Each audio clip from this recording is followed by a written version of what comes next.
Entrepreneurs, business owners, professionals who seek excellence, bringing the business classroom to you. It's the Business Builders Show. Here's Marty Wolf. We still got a long way to go. Yes, we all got a long way to go. Welcome to the Business Builders Show with Marty Wolf, the show for entrepreneurs, business owners, and business leaders. I'm Marty Wolf, your host for the Business Builders Show, and along with my executive producer, DC Taylor, we will be your guides on this learning journey. Let me tell you my super objective in being with you today. I want to enthusiastically share stories and information to inspire leaders. That's you, by the way, so you can inspire others. My guest with me today is David Mattson. Hi, David. How are you, sir? I'm well. Thank you for having me. David Mattson, along with two other folks we will talk about briefly, came up with a book, wrote a book, a great book called The Success Cadence, subtitle, Unleash Your Organization's Rapid Growth Culture. Well, that kind of gets my attention. So David Mattson, let me do a brief introduction. He is the CEO and president of Sandler Training. He oversees the corporate direction and strategy for the company's global operations, including sales, marketing, consulting, alliances, and support. David's key areas of focus are sales leadership, strategy, and client satisfaction. David is also a best-selling author, sales and management leader, keynote speaker, and leader for sales training seminars all over the world. So our standard joke on the Business Builder Show, that's all good, David, but now you hit the big time. You're on the Business Builder Show. Huh? Finally. I've been petitioning now for years. It took Lori Ames to get you here, but hey, this is good. So the book, David, is The Success Cadence, Unleash Your Organization's Rapid Growth Culture. Before we get into all that, tell us a little bit about your co-authors, and because that's part of the magic of this book, is it not? It is. Tom Schodorf, Bart Fanelli, they were part of a very unique organization. The company's called Splunk. Some may have heard it, some may have not. But basically, they're an organization that does big data. They were brought in very early into the organization's life cycle, and they went from 30 million to, at the time of the writing now, it's 1.6 billion. And they went to 1.2 billion in 5 years, Marty. I mean, that was just a tremendous growth curve. They're hiring hundreds of people at a time. They're going into market, trying to educate in a new marketplace. So they had to do an awful lot of things. But many of us as entrepreneurs, as small business owners, we dream, right, to go from 30 million to 1.2 billion in 5 years. I mean, how does that work? And we really focused in on what they've done because we were part of that journey at Sandler in that book. And that's what we've captured. It's really a playbook on how to, I wouldn't say replicate what they've done because every business is different, but what was the playbook that they followed? And that's really what we've captured. Yeah, the Success Cadence. Now, that certainly gives us a clue, but be more detail on the title of the book. What do you mean, or where did it kind of, maybe that's going to answer the question, like, what's it about, I guess? Yeah, I mean, oftentimes people come to us and say, David, what's the path to success, or how do I scale?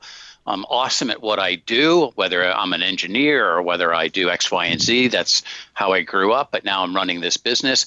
What's the playbook? What's the recipe for success? And of course, everybody wants to know what the recipe for Tom and Bart were because, in the technology field, everybody knows that story. And so what was it? And so what we said was, look, there is a recipe. There is a formula that people can scale. And how do you do that? Because you need to be working on the business, certainly not in the business. And so the cadence part is, here's the playbook. Here's what you can do. You can pick bits and pieces, but certain parts of it you're going to have to be all in on. And if you follow this and you stay true to, the path that you've created for yourself, and you repeat it again and again and again. And that's another thing, Marty. And I think, as entrepreneurs, we continually tinker, right? But there's certain things that we don't want you to tinker with. Once it gets going, just let it happen, and it's going to get easier and easier and easier. And that's really what we've tried to explain is this is the cadence that you should be doing. This is what you should be doing on a daily, weekly, monthly basis. Here's how you think. Here's what type of people that you should be bringing into the organization. Here's how you find them. Here's how you train them. Here's how you coach them. I wish I read this 30 years ago. It would have been helpful to me, David. Exactly. There's a lot of people probably say that, Yeah, roadmap, guidelines, model, whatever right words you'd like to use with that. Let's start to get into what exactly is in the book. You spend a lot of time in the book, and you keep bringing it up. The words willing and able, and able. So you actually have a matrix that you write in there and you keep referring to during the book. So tell me more about willing and able and however you want to explain that to us. Sure. I think, we're only as good as our people, right? So we're never going to scale. All roads can't lead to me as an example for the entrepreneur. So I need a team around me. And really what we're talking about here is skill, will, right? Willing and able. Mm-hmm. And so this book says, let's do willing first. We need people who are willing to do what it takes to succeed, who are willing to make sure that the good of the company becomes before entitlement. And oftentimes we can see this sometimes as entrepreneurs when you have people, let's say in a comfort zone, when you know that they're probably operating on 70% of their capacity, but what's holding them back, right? Maybe it's fear of failure, fear of success, or maybe they're just happy with the income that they're making at this point in time, so they don't want to stretch.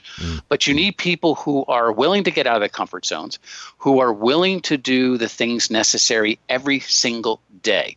So that's the willing part. Now, you're going to find an awful lot of people, by the way, Marty, everybody on an interview is willing. Hey, do you do Right. Absolutely. Sure. God, I love doing that, so whatever it is. But we know that that's not necessarily true. A case in point, I have somebody on my staff, and they are able to do conferences, but they're unwilling. They just said, look, I don't like to do it. I don't want to do it. Now, they were upfront about it, which is unusual because oftentimes you see people who are capable, but for whatever reason, just don't want to make that journey. And sometimes they don't even know it. The able part is we have to make sure that we give them the skills, we give them the experiences and the coaching and training to have all the tools necessary to succeed at their job and to blow through whatever the goals that they have. And oftentimes we find good people out there, or we hire from our competitors who are experienced people and think that they're able. Well, maybe they are in certain parts, but as we try to do all the things that we have to do in order to keep this hockey stick growth going on, what you're able to do today, we may, there may be gaps in what you're good at in the future, and we need to make sure that we're constantly as leaders moving people through this quadrant to get up to they are 100% willing and 100% able. Because if you're able but unwilling, it doesn't much matter, right? And if you're willing but unable, I can fix that through coaching, I can fix that through training, or maybe I can't fix it, but there's a lot I can do there. And I think the faster you understand who's who on your staff, the better off you are. People, what a concept. People. So I am speaking with David Mattson, Mattson. He is the president and CEO of Sandler Training. You can go to Sandler.com. Is that correct? Sandler.com, David? It is. Yep. And there are some resources on there, is there not, in terms of Sandler.com, other things on there? Tell me about that. Sure. Yeah, there's the resources. We've got blogs. We have How to Succeed podcast is there. We actually have access to our content library. There's some samplings of webinars and podcasts and a lot of other things that we have. It gives you a good sampling, but also there's it's a little about what we do. And of course, we have 265 training centers, and it gives you an overview of where they're located, because from an entrepreneurial perspective, we have a training center in every city. So owners, entrepreneurs, leaders can go and plug in with other leaders from different industries, which sounds odd in the beginning, but it's amazing when you find out that other people have the similar types of problems, or how did they solve their problems, in addition to getting great stuff from Sandler. Yeah. So the book, again, is The Success Cadence. Subtitle is very important. Unleash your organization's, in capital letters, it says rapid growth culture. I like that thought process, because we like rapid growth culture, or at least you should if you're a sales leader and a CEO. So that was kind of a segue to, I found it really interesting. I found the whole book interesting, but talk to me more about the importance of I guess I'll call it the sales leader and the CEO/executive group. You dwelt a lot, you spent a lot of time on that, how important that is. So talk to me more about that. Great. So this makes sense, but most of us don't follow it. And what does that mean, David? Well, who in the organization is in front of the buyers most frequently? Is it our marketing group? Is it our technology group? It's sales. Sales is in front of net new eyes, net new ears, more than anyone in the organization. Sales can tell you what the needs are, what's percolating in the industry, what the competition is doing. They know those types of things because they're in the front lines every single day. Now, so put that aside for a second. Most organizations are set up where we've got a product department, we have an accounting, we have legal, and it's very siloed, and that's just how it works. Right. And in a lot of organizations, product comes up with what we're going to be selling. Here's a great new widget that we have over here. Marketing spins it up, so it's the greatest thing since sliced bread. And now sales has to go out and sell it. And sometimes that works great.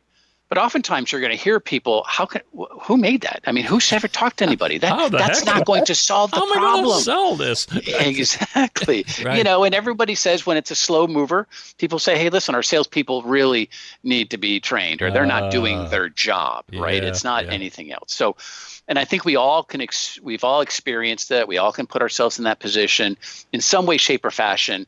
You've experienced what I've said. Here's the premise. We believe that sales should play the forefront. They should play the primary role in the direction of an organization. Now, the CEO and the executive board, of course, they run the company. But we're suggesting that you put more power, more autonomy, more control with the sales group. Because look, sales brings in revenue. Revenue makes all the machines work within the organization.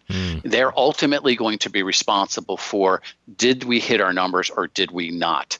We can blame product all day long. We can say we didn't get any marketing support, but ultimately we didn't hit the revenue numbers because the sales weren't made. So if they have that ultimate responsibility, why don't we give them control and say, look, you help us, tell us what types of products and services that you see that are coming up and what do we need in the marketplace, and let the product people make it. But you should be having a bigger seat at the table saying, this is what we're seeing. This is the type of help that I need in marketing. This is what we need here. Hey, listen, that comp program that you've made up because you have an accounting background and really does make sense on paper, it doesn't really work. Yeah, so, been there. Yeah, exactly. Been there. Yeah, so let us, if I'm going to go down with the ship, then let me drive the ship, right? Let me be in control of that. Yeah. And that's a really hard thing for most organizations to do. And why is that? Because we look at sales as the most undisciplined group in any organization, right? Hey, look, I went to school to be an accountant or an engineer or wherever it is, and I went through a lot of schooling to do that. Well, in sales, I guess if you didn't really do any of those things and you're unqualified to do anything else in the business world, you should go in sales. And boy. That is such... That's baloney. Yeah, of course. And that's a farce. Yeah. But I'm a sales guy, so I'm on your team here. exactly. So but that's the perception, right? And because, in fairness, it's not systematized as much as other parts of the organization, it's super scary, right? It's super scary, especially as a leader. If we didn't grow up in the sales organization and we grew up in other parts, Right. This push-pull thing going on since the beginning of time. Hey, those salespeople, what do they do except play golf? I mean, I don't know. I don't see any of them on Mondays or Fridays. I mean, They must be having one heck of a weekend, but sales in general is on the electric chair every single day. And so the premise of the book, Marty, is that let sales drive the ship, because they're ultimately responsible for the success anyways. And that doesn't mean everyone else doesn't get a seat at the table. They do, but we should be sales focused. And we've always heard things like, hey, you should be customer focused and the voice of the customer, all good stuff. But, and I'll take very large technology companies. They look at themselves as product companies. The product will save the day. Oh, we need a better widget. Okay. How about we need better salespeople? How about we have to make sure that we're focused on everything that we can do organizationally to have the best product, the best people in front of our organization? I'll give you another example. In sales, we sometimes have sales engineers or service. Mm-hmm. They're run by two different groups of people, and they never see eye to eye. Right? I mean, the service people say sales. Why would they sell stuff that we don't even have? They bring me in too late. They bring me in too early. Salespeople said, why am I going to bring these people in? Because it took me 6 months to get this relationship. And in about 6.5 minutes, this person ran their mouth and blew up my relationship. So we've heard it. Oh yeah.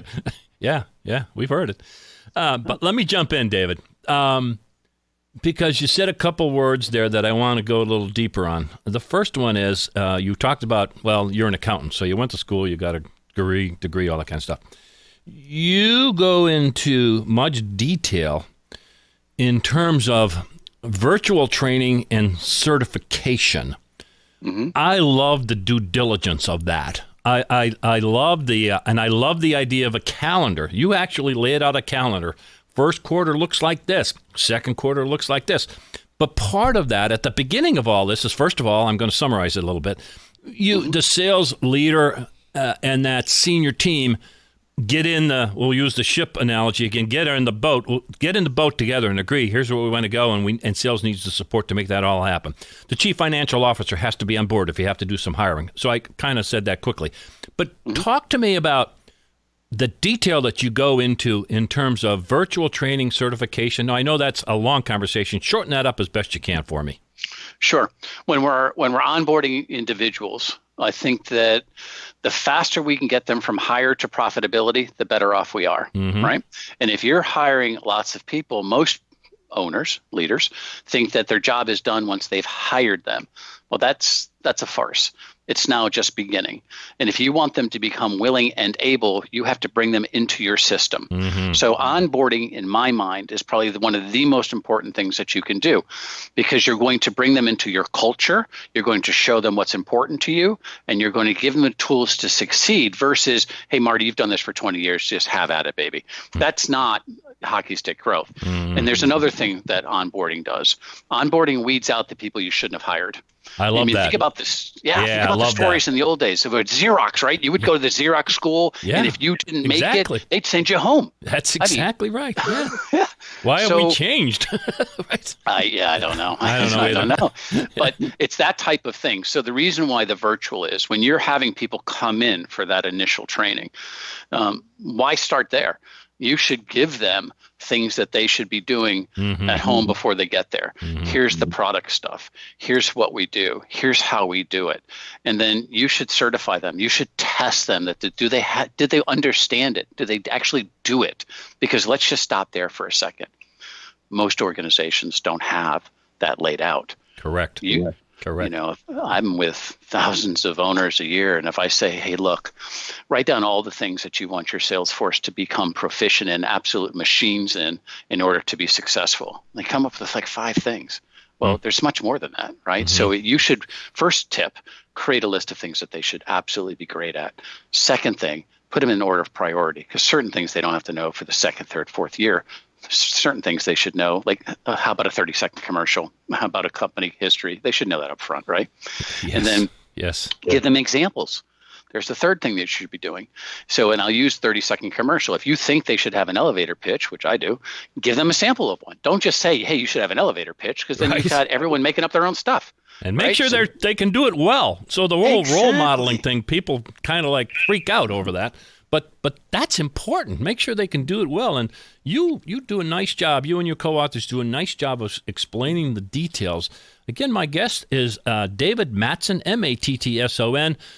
He is with Sandler Training. You can go to Sandler.com. His book is The Success Cadence, Unleash Your Organization's Rapid Growth Culture. David, we're kind of running out of time, but I do want to ask this question because I think it's important to the sales leaders or want to be leaders who are listening to us. You talk about this in the book also. As I'm reading it, I'm thinking there's going to be sales leaders saying to themselves, my God, I got to do a lot of new things differently. So talk to me about the fact that it looks like some sales leaders might have to change in the success cadence process, if you will. Talk to me about that. Yeah, I think the Achilles heel of any organization is middle management. Upper management wants it. Salespeople want to be successful, and so does every other employee. The ones who have to reinforce it and make it part of our DNA is sales leadership. Mm-hmm. And even in training, Marty, I said if sales leadership's not supporting it, it's a social donation. I mean, you might as well just go buy lottery tickets, right? Yeah. So, I mean, I think what we have to do is to make sure our sales leaders understand. They also have to be willing and able. There you go. They have to, the sales leaders have to be willing and able to follow the process, if you will, but to continue to learn and change and improve, right? Yeah, I mean, they can shape the plan, but they're going to have to keep to it, and there will be a million balls going. And when they need a salesperson and they've got somebody that's got the experience but is really unwilling to do the things that are necessary, you have to say no. You've got to move on and find somebody else, and that's really hard when you've got a quota to hit. It's really hard when that person has 10 years of experience, but there's no way they're going to fit into this culture that you've built. And you just have to be upfront about it and be disciplined, which is hard.